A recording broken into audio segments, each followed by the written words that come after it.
America এবং ইরানের যে যুদ্ধ, সেই যুদ্ধের পরিণতি এখন যে পর্যায়ে পৌঁছে গেছে, মোটামুটি নিশ্চিত যে আমেরিকা পরাজিত হয়েছে আর ইরান বিজয়ী হয়েছে।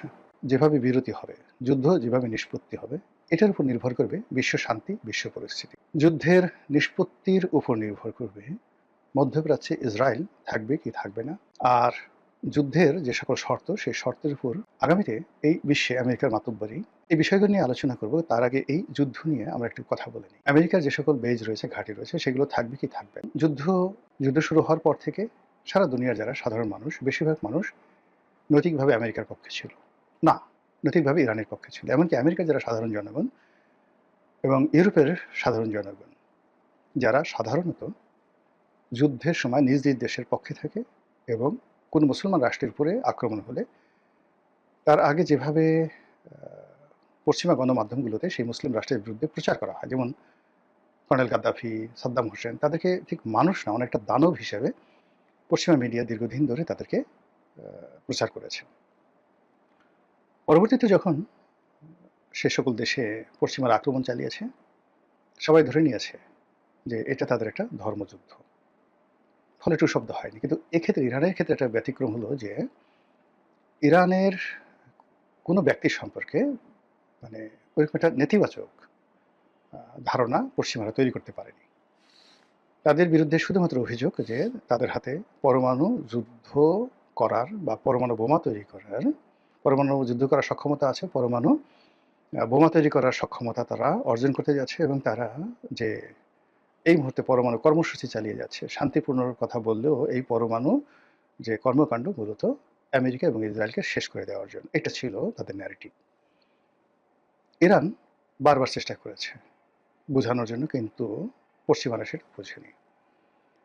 দ্বিতীয় যে কারণটি ছিল সেটা হলো মধ্যপ্রাচ্যে আমেরিকার শক্তিকে চ্যালেঞ্জ জানানোর জন্য ইরান অনেকগুলো প্রক্সি শক্তি তারা তৈরি করে ফেলেছিল। এই প্রক্সি শক্তিগুলো আমেরিকার বিরুদ্ধে ওখানে তারা গেরিলা যুদ্ধ করত, এবং আমেরিকার যে সকল পুতুল সরকার ছিল তাদের জন্য এই প্রক্সি সংগঠনগুলো কাজ করত। ইরান তার সেনাবাহিনীর সবচেয়ে চৌকস যে দলটি, সেই দলটি তারা তৈরি করেছিল মূলত এই প্রক্সিদেরকে ট্রেনিং দেওয়া, অস্ত্র দেওয়া এবং অর্থ দেওয়ার জন্য। আপনারা জানেন যে ইরান অত্যন্ত শক্তিশালী একটি তেল উৎপাদনকারী দেশ। তাদের এই যে তেল বিক্রির যে টাকা, এর একটা বিরাট অংশ তারা সামরিক খাতে ব্যয় করেছে। যেখানে মধ্যপ্রাচ্যের সব দেশই বিত্তবিলাস, রাজপ্রাসাদ তৈরি করার জন্য ব্যয় করেছে, ইরান কিন্তু সেখানে হিজবুল্লাহর পেছনে, হামাসের পেছনে, ফিলিস্তিনিদের পেছনে, তারপর হুতিদের পেছনে অনেক অনেক টাকা খরচ করেছে। এবং এটা যে ইরানের একটা স্মার্ট ডিসিশন ছিল, এটা এই যুদ্ধের সময় প্রমাণিত হয়েছে। যা হোক, ইরান তাদের সক্ষমতা যাচাই করার জন্য তাদের প্রক্সি যোদ্ধাদের দিয়ে নানাভাবে বিভিন্ন সময় তারা আক্রমণ চালিয়েছে এবং আমেরিকাকে ব্যতিব্যস্ত রেখেছে।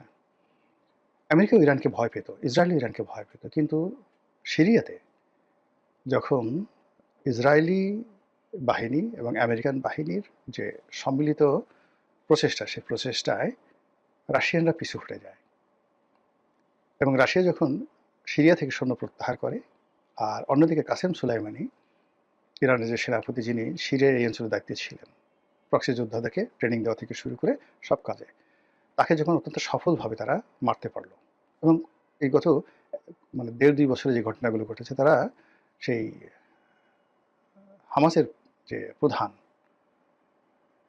ইসমাইল হানিয়া, তাকে নিহত করে ফেললো ইরানে, একদম তেহরানে বসে। তিনি আয়াতুল্লাহ আলী খামেনির সঙ্গে দেখা করতে গিয়েছিলেন। এরপরে ইরানের প্রেসিডেন্টকে তারা মেরে ফেললো হেলিকপ্টার উঠিয়ে। কাসেম সুলাইমানি সহ আরও অন্ততপক্ষে ৪-৫ জন সিনিয়র জেনারেলকে তারা মারলো।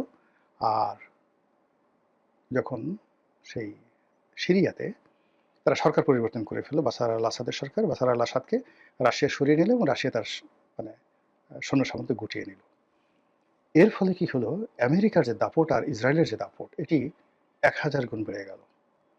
তাদের অহংকার এমন একটা পর্যায়ে পৌঁছে গেল যে তারা এখন ইরানের টুটি চেপে ধরতে পারবে। ইরান সেখানে নিজেকে গুছালো, সে বুঝতে পারলো যে এরকম একটা ঘটনা ঘটতে যাচ্ছে। অন্যদিকে রাশিয়াকে বিভিন্নভাবে তার অর্থনৈতিক অবস্থাকে টুটি চেপে ধরেছে ইউরোপের মাধ্যমে, তারপরে ইউক্রেন যুদ্ধের মাধ্যমে তার যে প্রেশার, অর্থনীতির উপর প্রেশার, সামরিক বাহিনীর উপর প্রেশার, এটা মিস্টার পুতিনকে একেবারে চ্যাপা করে ফেলেছে। এর বাইরে যেটা হলো সিরিয়াতে রাশিয়ার পতন। সব মিলিয়ে রাশিয়া যে ইরানের জন্য কিছু একটা করবে এটা সম্ভব নয়। উল্টো ইরান তার ড্রোন দিয়ে যেভাবে রাশিয়াকে সহযোগিতা করছে, সেই সহযোগিতা যদি না করত, তাহলে ইউক্রেন যুদ্ধে রাশিয়াকে আরও ক্ষয়ক্ষতির সম্মুখীন হতে হতো। ঠিক এরকম যখন একটা অবস্থা তৈরি হলো, ঠিক সেই সময়টাতে আমেরিকা হঠাৎ করে ভেনেজুয়েলা আক্রমণ করলো এবং সেখানকার প্রেসিডেন্ট মাদুরোকে ধরে নিয়ে আসলো। আর এই মাদুরোকে ধরে নেওয়ার আরও আগে তারা প্রায় 12 দিনের যুদ্ধ করলো ইরানের সঙ্গে। যুদ্ধ করে তারা নিজেদের একটি অবস্থান জানান দিল এবং তারা বোঝার চেষ্টা করলো যে ইরান আসলে কী করতে পারে। এরপরে ওই 12 দিনের যুদ্ধের পর তাদের আরও অহমিকাবোধ বেড়ে গেল এবং তারা সেই ভেনেজুয়েলাকে অবদমিত করে তাদের অ্যাম্বিশন এমন হয়ে গেল যে তারা আয়াতুল্লাহ আলী খামেনিকে ধরে নিয়ে আসবে অথবা তারা মেরে ফেলবে। এবং সেই অনুযায়ী এই যুদ্ধ শুরু হলো। যখন যুদ্ধ শুরু হলো তখন সারা দুনিয়া এক বাক্যে বলল যে এই যুদ্ধ 3-4 দিনের বেশি হবে না। আমেরিকা এবং ইসরায়েল সম্মিলিতভাবে যেভাবে শুরু করেছে, এতে ইরানের পক্ষে টিকে থাকা সম্ভব নয়। আমেরিকার যে সকল ওয়ারফেজ রয়েছে, যে সকল যুদ্ধাস্ত্র রয়েছে, যারা সারা পৃথিবীকে ভয় দেখাতো, তাদের সেই F-35 সবচেয়ে অত্যাধুনিক বিমান, এরকম বিমান মানে যুদ্ধ বিমান পৃথিবীতে আর তৈরি হয়নি।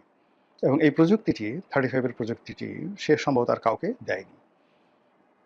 ২ নম্বর হলো যে তাদের যে সকল বড় বড় যুদ্ধজাহাজ, যেগুলোর ভয়ে সারা পৃথিবীতে কম্পন তৈরি হতো 60-এর দশক থেকে আজ অবধি, সেই বড় বড় যুদ্ধজাহাজগুলো, অনেকগুলো যুদ্ধজাহাজ পারস্য উপসাগরে পাঠালো, আরব সাগরে পাঠালো, হরমুজ প্রণালীর কাছাকাছি পাঠালো। এরপর তাদের যে ঘাঁটিগুলো, সামরিক ঘাঁটিগুলো, ইরাকের সামরিক ঘাঁটি, সিরিয়া থেকে শুরু করে মধ্যপ্রাচ্যের প্রায় সব দেশে তাদের সামরিক ঘাঁটি রয়েছে, আর সবচেয়ে বৃহত্তর ঘাঁটি রয়েছে কাতার, এগুলোকে মারাত্মকভাবে শক্তিশালী করলো, ঘোষণা দিয়ে শক্তিশালী করলো, তারপরে যুদ্ধ শুরু করলো। তো সেই যুদ্ধের প্রেক্ষিতে ইরান যেভাবে রেসপন্ড করেছে, আক্রমণ, প্রথমত শত্রুপক্ষের আক্রমণ মোকাবেলা করেছে। শত্রুপক্ষের আক্রমণে যারা যারা ক্ষয়ক্ষতির শিকার হয়েছেন, তারা এটাকে স্বাভাবিকভাবে নিয়েছে এবং যেভাবে ইরানের সামরিক বেসামরিক নেতৃবৃন্দকে হত্যা করে সেখানে একটা রাজনৈতিক শূন্যতা তৈরি করার চেষ্টা করেছে, সেটা তারা মোকাবেলা করেছে। ইরানে দ্রব্যমূল্য বৃদ্ধি নিয়ে বেশ কিছুদিন ধরে, এই যুদ্ধের আগে প্রায় 2-3 মাস ধরে ভীষণ রকম সেখানে আনরেস্ট চলছিল, বিক্ষোভ চলছিল, লক্ষ লক্ষ মানুষ রাস্তায় নেমে আসছিল, আমেরিকা মদত দিচ্ছিল। কিন্তু ইরানের এই অভ্যন্তরীণ যে সমস্যা, আমেরিকা আশা করেছিল যে এই যুদ্ধের ফলে সাধারণ জনগণ রাস্তায় নেমে আসবে, রেজিমের বিরুদ্ধে দাঁড়াবে। কিন্তু পরিস্থিতি উল্টো হলো। সেই জনগণের যারা বিদ্রোহ করেছিল তারা এখন বলল যে না, আমরা ইরান চাই, আমরা আমেরিকা চাই না। তারা তাদের সেই দ্রব্যমূল্য বা অন্য যা কিছু হয়েছে এটা নিয়ে আর কোনো অভিযোগ তারা না করে বরং তারা অস্ত্র হাতে তুলে নিল। আচ্ছা, এরপরে কি হলো, যখন সরাসরি যুদ্ধ, এখন ইরানের যুদ্ধ বলতে হালকা কিছু বিমান আছে, স্বল্প পাল্লার বিমান, আকাশ প্রতিরক্ষা যদি ইসরায়েলের সঙ্গে ধরেন, আমেরিকার সঙ্গে ধরেন, বা আমেরিকার যে সকল ঘাঁটিতে আকাশ প্রতিরক্ষা ব্যবস্থা রয়েছে তার 100 ভাগের 1 ভাগও কিন্তু ইরানের নেই। শুধুমাত্র তাদের শাহেদ ড্রোন, স্বল্প মাত্রার ক্ষেপণাস্ত্র, মাঝারি পাল্লার ক্ষেপণাস্ত্র এবং দূর পাল্লার ক্ষেপণাস্ত্রের কথা আমরা শুনেছি কিন্তু আমরা বিশ্বাস করিনি। কিন্তু যখনই তাদের মাঝারি পাল্লার ক্ষেপণাস্ত্র 4000 কিলোমিটার পথ অতিক্রম করে ভারত মহাসাগরের দিয়াগো গার্সিয়া দ্বীপে আক্রমণ চালালো পরপর দুটো, তখন সারা পৃথিবীর মাথা খারাপ হয়ে গেল যে মাঝারি পাল্লার ক্ষেপণাস্ত্রের যদি এই রেঞ্জ হয়,